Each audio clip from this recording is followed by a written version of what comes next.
नमस्कार। आज मैं भोजपुरी का बिल्कुल न्यू मूवी लेकर आया हूँ जिस मूवी का नाम है बड़की बहू छोटकी बहू, जो काजल लखमानी और रानी चटर्जी का न्यू भोजपुरी मूवी आने वाला है।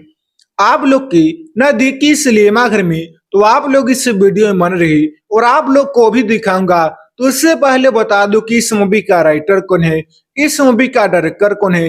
यह मूवी आप लोग की न देखी सिनेमा घर में कब तक आने वाला है, इस मूवी के अंदर कौन कौन हीरो हीरोइन काम की सारी बात आप लोग इस वीडियो में बताने वाला हूँ। तो आप लोग इस वीडियो में बन रही, तो आप लोग को बता दूं कि आप लोग के नजदीकी सिनेमा घर में बहुत ही जल्द यह मूवी आने लगी कि romance, romantic, action, comedy, love story से यह मूवी बहुत ज्यादा भरा पड़ा, जो आप लोग की नजदीकी सिनेमा घर में बहुत ही जल्द यह मूवी आने लगा। जब यह मूवी आप लोग की नजदीकी सिनेमा घर में आएगा तो धमाल ही धमाल मचा देगा, क्योंकि आप लोग ने भोजपुरी इंडस्ट्री में भोजपुरी के कई सारे मूवी को देखे भी होंगे। उस मूवी के अंदर काफी ज्यादा अश्लीलता सुनशीलता वीडियो क्लिप प्ले किया रहता है, जिससे आप लोग अपने नजदीकी सिनेमा घर में सभी फैमिली के साथ उस मूवी को नहीं देख पाते हैं। मगर इस मूवी के अंदर आप लोग को कोई भी ऐसा प्रॉब्लम नहीं होने